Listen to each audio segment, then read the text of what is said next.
Assalamualaikum warahmatullahi wabarakatuh. Saudara-saudaraku, seiman, seagama, sebangsa, dan senegara. Ketemu lagi ya dengan saya, dan biasalah saya akan selalu membagi-bagikan ilmu yang benar, karena membagikan ilmu yang benar itu hukumnya wajib dan disuruh oleh Tuhan untuk menyebarkannya. Dan sekarang saya akan membahas tentang sejarah Nabi Ibrahim yang telah membangun Baitul Maqdis dan Ka'bah dan Masjidil Haram. Kita harus tahu ya sejarahnya bapak moyang Rasul yang empat. Nabi Ibrahim, dia seorang nabi yang sangat baik budi pekertinya, yang sangat budi pekertinya sangat luhur, berbudi pekerti mulia. Dan beliau mempunyai istri bernama Siti Sarah, wanita kalangan dari Mesir, dan beliau menetap bersama istrinya di Palestina atau negeri Sam. Kalau dulu ya disebutnya negeri Sam, kalau sekarang Palestina. Dan beliau pun selalu menyembah kepada Sang Pencipta atau Tuhan, karena menyembah telah dilaksanakan sejak zaman Nabi Adam sampai para nabi yang lainnya termasuk Nabi Ibrahim. Dan menyembah itu yaitu tegak berdiri, penghormatan atau ruku, bersimpuh atau sujud, duduk iftirasi atau berdialog dengan Tuhan. Itu sudah dilaksanakan sejak zaman Nabi Adam sampai Nabi Ibrahim. Karena sejak zaman Nabi Adam, beliau langsung melihat wujud Tuhan beserta makhluk ciptaan Tuhan yang lainnya seperti malaikat, jin, setan, iblis pun menyembah kepada Sang Pencipta. Dan Nabi Ibrahim pun mendapat wahyu dari Tuhan, dan wahyu melalui kepada para nabi yaitu melalui mimpi. Jadi mimpinya para nabi setengah tidur, setengah tidak. Maka datanglah wahyu dari Tuhan kepada Nabi Ibrahim untuk membangun Baitul Maqdis. Apa itu Baitul Maqdis? Baitul Maqdis itu tempat sembahyang Nabi Ibrahim. Dan Nabi Ibrahim pun membangun Baitul Maqdis tersebut bersama istrinya Siti Sarah di negeri Sam, Palestina, dan dengan batu-batu yang ada di negeri itu ya. Dan Baitul Maqdis itu berbentuk bujur sangkar dan luasnya hanya 3 tumbak. Hanya 3 tumbak ya dulu. Sejak zaman Nabi Ibrahim, Baitul Maqdis itu luasnya hanya 3 tumbak dan berbentuk bujur sangkar. Baratnya berbentuk pura, selatan berbentuk vihara, timur berbentuk gereja, dan utara berbentuk masjid. Dan itu pun wahyu dari Tuhan. Yang dibangun barat berbentuk pura, selatan berbentuk vihara, timur berbentuk gereja, dan utara berbentuk masjid pun itu wahyu dari Tuhan. Jadi bukan keinginan Nabi Ibrahim.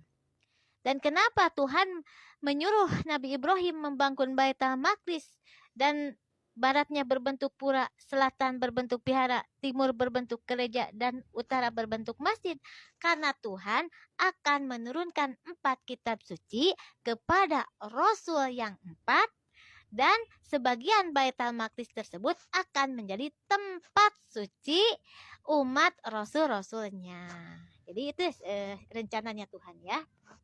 Dan setelah Nabi Ibrahim membangun Baitul Maqdis, Nabi Ibrahim pun menikah lagi karena tidak mempunyai putra ya dari Siti Sarah sampai tua, dan akhirnya Tuhan memberi wahyu kepada Nabi Ibrahim untuk menikah lagi dengan putra angkatnya bernama Siti Hajar. Yang diangkatnya sudah besar, jadi bukan diangkat dari bayi ya. Jadi Siti Hajar itu pemberian dari keluarga Siti Sarah Mesir, hadiah, diberikan hadiah yaitu Siti Hajar yang cantik jelita, dan diberikannya sudah besar sebagai hadiah dan diangkat oleh Nabi Ibrahim ya. Dan setelah itu Nabi Ibrahim pun menikahinya, dan itu pun wahyu dari Tuhan dan direstui oleh istrinya yang tua yaitu Siti Sarah, karena Siti Sarah tidak mempunyai turunan waktu itu ya. Dan akhirnya Nabi Ibrahim pun menikah, dan akhirnya Siti Hajar pun istri yang kedua mengandung dan melahirkan putra bernama Nabi Ismail. Dan setelah itu Siti Sarah merasa tidak enak ya melihat kedekatan Nabi Ibrahim bersama istrinya Siti Hajar dan putranya, dan akhirnya Siti Sarah meminta kepada Nabi Ibrahim untuk menjauhkan madunya darinya. Dan turunlah wahyu kepada Nabi Ibrahim untuk membawa Siti Hajar ke padang tandus Mekah, Arab Saudi. Dan akhirnya Nabi Ibrahim pun membawa Siti Hajar beserta putranya Ismail dan disimpan di negara padang tandus yang waktu itu belum ada mata air. Disimpan di sana. Dan setelah Siti Hajar disimpan di padang tandus Mekah, Arab Saudi, Siti Sarah pun mengandung setelah tua ya, dan melahirkan putra dua, yaitu Ishak dan Zakaria. Dan dari keturunan Ishak yang menjadi rasul yaitu Nabi Daud alaihissalam dan Nabi Isa, dan keturunan Nabi Zakaria yang menerima kitab suci atau menjadi rasul yaitu Nabi Musa yang menerima kitab suci yang pertama. Dan setelah Nabi Musa menerima kitab suci yang pertama, Nabi Musa pun mengambil sebagian Baitul Maqdis yang paling barat untuk tempat ibadah umatnya, yaitu Pura. Dan Nabi Daud mengambil sebagian Baitul Maqdis ya, kitab suci yang kedua turun kepada Nabi Daud ya, yaitu Jabur. Dan Nabi Jabur pun mengambil sebagian Baitul Maqdis yang paling selatan, yaitu Pihara, untuk tempat ibadah umatnya.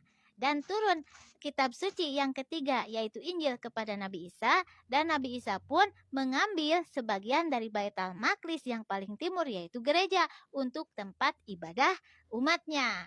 Dan oleh Nabi Sulaiman, putra Nabi Daud, yang menyebarkan kitab Jabur itu Nabi Sulaiman, dan menerima kitab Jabur ayahnya yaitu Nabi Daud, dan dibangun oleh Nabi Sulaiman Baitul Maqdis tersebut menjadi Masjidil Aqsa. Luas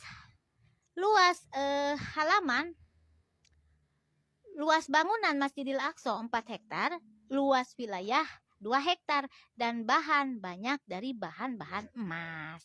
Jadi itu membangunnya Nabi Sulaiman, putra Raja Daud. Sedangkan keturunan Siti Hajar yaitu istri Nabi Ibrahim yang kedua yang disimpan di padang tandus Mekah, Arab Saudi, dan melahirkan Nabi Ismail. Dari keturunan Nabi Ismail lahirlah raja-raja dari Mesir, yang berasnya Raja Mesir itu sampai ke Siti Aminah, ibunda Nabi Muhammad, dan Siti Aminah yang melahirkan baginda Rasul Muhammad SAW sebagai Nabi terakhir dan Rasul terakhir.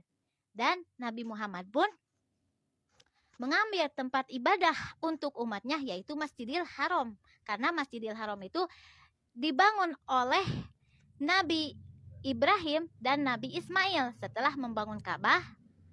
Itu wahyu dari Tuhan. Tuhan menyuruh Nabi Ibrahim dan Nabi Ismail membangun Ka'bah, dan setelah membangun Ka'bah membangun Masjidil Haram. Jadi Masjidil Haram itu masjid tertua di dunia, dan yang kedua Masjidil Aqsa yang dibangun oleh keturunan Nabi Ibrahim yaitu Nabi Sulaiman. Ya, kita harus tahu sejarahnya. Makanya umat Nabi Muhammad wajib melaksanakan ibadah haji ya sebagai rukun Islam yang kelima, wajib yang mampu melaksanakannya ke negara Mekah, karena sejarahnya Nabi Muhammad dan sejarah bapak moyang Nabi Muhammad yang membangun Ka'bah dan Masjidil Haram berada di kota Mekah. Ya. Dan jadi rukun Islam yang kelima yaitu ibadah haji ke kota Mekah Madinah itu bukan menebus dosa ya, dan juga bukan untuk menyembah kepada Ka'bah dan batu Hajar Aswad, bukan, tetapi sejarah atau tempat suci atau tempat sakral bapak moyang Nabi Muhammad yaitu Nabi Ibrahim dan Nabi Ismail yang membangun Ka'bah dan Masjidil Haram sebagai kiblatnya umat Islam ya. Jadi bukan untuk menebus dosa, bukan untuk menyembah atau menganggap Tuhan kepada Ka'bah dan batu Hajar Aswad, bukan, tetapi itu sejarah.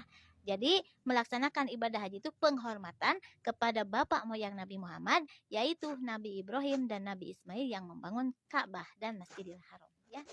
Sedangkan Nabi Ibrahim disebutnya bapak moyang Rasul yang 4 yaitu Nabi Musa, Nabi Daud, Nabi Isa, dan Nabi Muhammad. Dan Masjidil Aqsa yang ada di Palestina Yang dulunya Baitul Maqdis itu tempat sucinya Rasul yang 4, yaitu Nabi Musa, umatnya Yahudi, Nabi Daud, umatnya Yahudi, Nabi Isa, umatnya Nasrani, Nabi Muhammad, umatnya muslimin, muslimat. Dan semuanya